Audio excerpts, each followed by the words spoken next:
Hello, Champ Camp counselors. Getting ready for the summer, we're going to get started with some CSR trainings, child supervision records.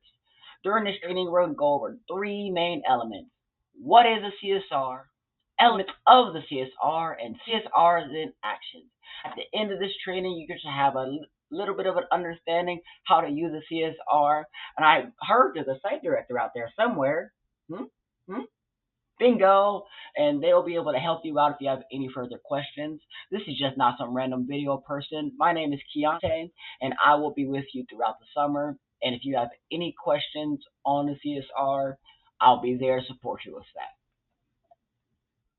What is a CSR? CSRs are child supervision records. They are one way to create a safe and supportive environment for kids and prevent child unattended incidents from occurring. The CSR document is used to track where children and teachers are throughout the day. We'll focus around transitions. Due to transitions being some of the most difficult times of the day, they're the most likely times that accidents can happen.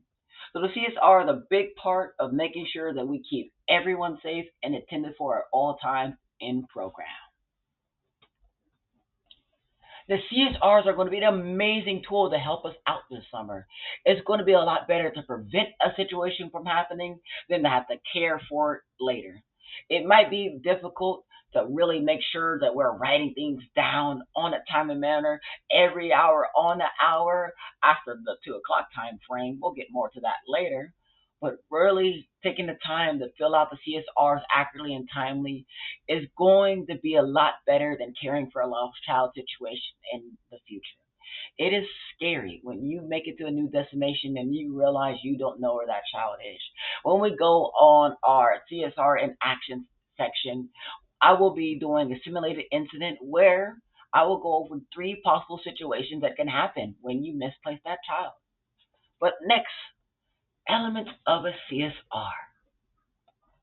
Now that we finally have a CSR in front of us, we're going to go over the elements of a CSR. There are certain sections of a CSR that must be filled out before you receive your first kiddo. This summer, your lead and site directors are going to be helping you out and get some of these sections completed for you so that you don't have to worry about them. And your main job is going to be to verify that the information is correct. It does not matter if you're doing camps, programs, or champions after school. These sections must be filled out always. An area where information should be filled out already before we receive the first kiddo is the site number. The site number signifies what champion site we are operating out of. Next is the group name. Group name shows where on that site the kiddo was. This summer we're going to be having three main groups. We're going to be having our red circles, green triangles, and our blue squares. Next we have our session. The session tells what kind of program we are delivering. We are not going to be offering any only AM or PM program. We're offering an all-day program throughout the summer, so that should always be circled, checked, or any type of signification that that is the program we are offering. If you ever notice that that is not circled in advance, if you could just give it a good old, I'd appreciate it. And last but not least is the date. The date should always be the same as the one you're filling out the CSR. If you ever notice that a CSR is pre-printed and the date is incorrect, that must be corrected. If you can cross it out and then write the date right above, that'll be the best way to handle that. On CSRs, we will try to prevent using things like whiteout because these are legal documents. When we use things like whiteout, you cannot tell where the error was made, and in the event of an investigation, they don't know what happened. That is why we try to do best to cross things out and make arrows to the corrections, or just put them as close as possible to show that there was an error, but we took care of it. Another area you want to make sure you get done before you receive any kiddos is signing yourself in. Signing yourself in before you receive kids is one of the best times because there's less distractions. It's quick as just writing your name and putting the time, but I don't know about you, but when I took high school tests, that was the hardest part. Signing yourself in is also important on the legal side of things because that is how we keep track of our ratio. That documentation there is the proof that we are in compliance. If we were to have 15 kids in our program and you were the only one in the CSR, that's meant because our ratios are 1 to 15. But the second that we go over that number, even if it's only one more, 16 kiddos, we are now out of ratio if there's only one teacher on this piece of paper. Even if we have two teachers helping out that group, if they are not actually signed in an event of a licensor asking any questions, it is now all hearsay in the court of law. So document, document, document. Put your name on the paper, please, and thank you. You'll notice that there's a lot of in and out sections, in and out. Those are mostly for our breaks and lunches and things like that. But if you notice that if you feel you have to go to the bathroom or have to have an important call and you have to be away from program for a period of time longer than a few minutes, then please sign out. If you fill out all three of your sections, don't worry. There's more space for your name. If you fill out all three of those as well, don't worry. We got some more on the other side. All right, champion counselors. I had to change my filter because it's time for us to get down to business. For CSRs, you're going to need to know some important information. Up here, you see present with a check mark, circle for temporarily out, and a dash for permanently out. This is some of the most important documentation that we will be using when we fill our CSRs. After you get all the child names in here, that part, I believe we all got that on the hand, so I'm not going to talk too much about it. Names on, I will let you know that they should already be printed on there so you know who's in your program. When you're signing in kiddos in the morning and you notice that a child did not get signed in, I recommend you find Ginger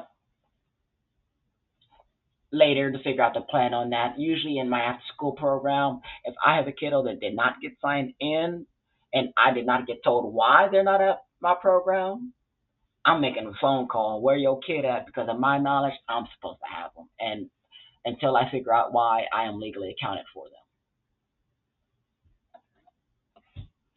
Arrival time. As soon as the kiddo arrives in program, please sign them in. From then, you're singing a special song. How many kids do I have in program? How many kids do I have? Don't take them down unless you're sending them home. How many kids do I have in program? Keep counting, keep track of those kiddos because we're getting to our first name to face. In our very next box, you see 7 blank AM. That is left blank so you can fill in the time that you do that name to face. During that name to face, you have to do some version of an actual name to face to ensure that you have all the kiddos with you. That can be something simple like reading the name, looking around and finding their face, and then adding that check mark for a present. Or if you, let's say that we're outside or an environment where it's harder to see, or you have kiddos that are just moving around a lot more, that name to face could look like you calling out their name, receiving a response, and then you finding where they are to make sure within your boundary, of course, that you have them with you, and then we add that check. First 7 a.m. and the 8 a.m. name to face, that's going to be our drop off time. So there will be kiddos that haven't arrived yet. We will still be using that dash for permanently out for them. Although they are not permanently out, we have no idea at that point if they're actually showing up until that after 9 frame. In the event that a kiddo doesn't show up at all for the day, we can put that dash all the way through. Keep it going, just keep going. Yeah, yeah, yeah. Or let's say they do show up. At that point, then we will just start marking them present. Temporarily out is a very different beast, and we are going to go over that particular option in detail later. But for name the faces, for our average ones, just check if they are there and dash if they are not. Temporarily out is that's going to be fun. All right, camp counselors. If we make our way to the bottom of that CS 745 name the face, you see total number of children. Unfortunately, I can't show that whole screen due to the document getting blurry. But if you were to follow it all the way down, what you'll see here is a little box that asks you how many kids do you have. Pause before you fill that out. Count the checks for present. After you count those checks, count the children. If the checks and the children match, yay, you did it, champ. Write that number down in an accurate fashion. Next, for the total number of teachers, again, pause Before you fill that out, please make sure that you're only putting the number for the amount of teachers actually present.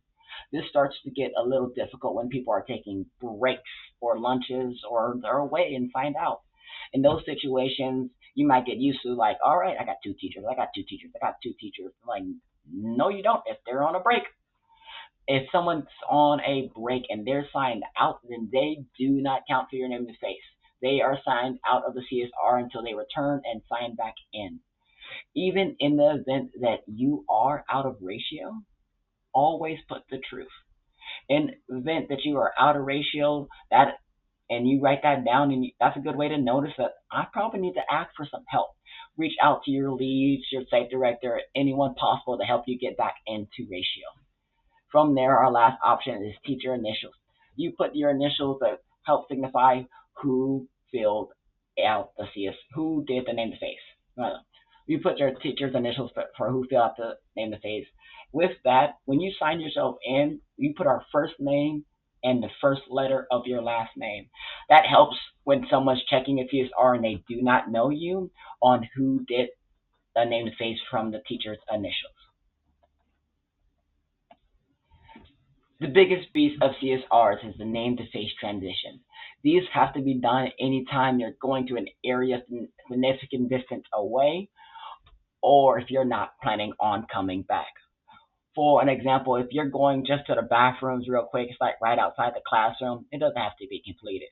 But if the bathrooms are on the other side of the school, for an example, if we're at Tryon Creek and we're going all the way to school to the bathroom and then coming back, then we have to complete a name to face transition. So the two rubrics for if you should be doing a name to face transition: is it far away?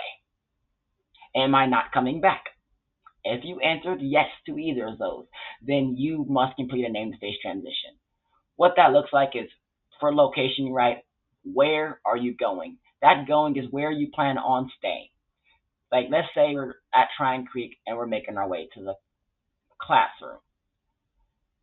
What I would write is school because there's a chance that you're going to stop by the bathroom. So how that's going to look like is I'm going to write school. I'm going to put the time of name stage transition. Before I go for transitions, make sure that you have the kiddos lined up or in some type of organized fashion for the before. After, what I like to do is I will call their name and then check them off and then have them line up.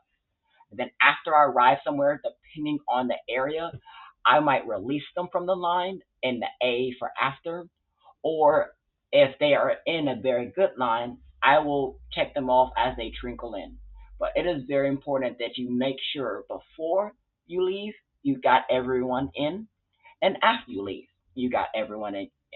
That is a great way to catch you're doing the after you arrive somewhere and you notice, I don't have someone. And that's your signal to go find them within ratio.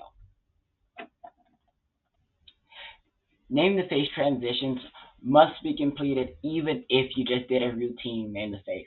Using the timing from earlier, let's say at 7:45 we did our name the face and we're in the classroom, but now we want to go outside. We still have to complete a name to face transition. Let's say it's only been 5 minutes, it's 7:50. Anytime you can make a change, you must do a name to face transition. Even if you just did a routine name to face. This is one of those situations where less is not more. When it comes to safety, I need more, more, more, and more. I want you counting and counting and counting. By the end of the day, how many kids do I have on our program? How many kids do I have? Don't take them down unless they're going home. Still working on that song some more. So let us do our name to stage transitions. If you have any further questions on that, please feel free to ask. Since I'm not there, Ginger. In the final structures are elements of CSR. We have a timeout, location, and time in. This area is for if a kiddo is being released to an appointment, maybe they're going to see their nana for, I don't know, but if they're being released and they're coming back, this is something that should be communicated beforehand anyways, and it's something very rarely that happens. There's a chance that we might go the whole summer without this ever happening. There's a chance that on week one you have a kiddo that has a doctor appointment on Tuesday and the parents forgot about it and signed up for program. So if we ever sign someone out and they're coming back, this is when we'll utilize this area. The release too is very important.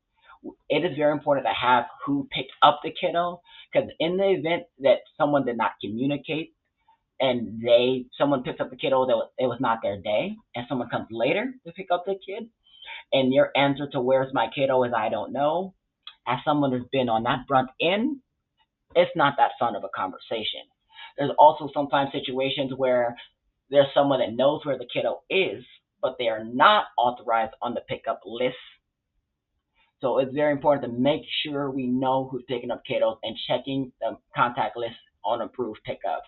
In that event, we will have a policy that someone will talk about more, and we should be checking IDs at all times. I like to go like this and just have casual conversation, like, how's your day going? Who are you here to pick up? On average, the parents already know, and this is enough to signify that we would like ID. That's a really great way if you're a little socially awkward and you really want to ask them for something that should have been delivered anyways. But in the event that they really aren't getting it, I like to shake my hand a little bit. I found that that helps sometimes. If I really do have to, like, hey, unfortunately, I don't recognize you. I know that they know who you are. They're calling your mom. But for me, it's stranger danger. If you could show me your ID, I'd really appreciate it. And then last but not least, just right that time that they leave, hit the road, Jack. Don't you come back till tomorrow because I can't wait to see you again.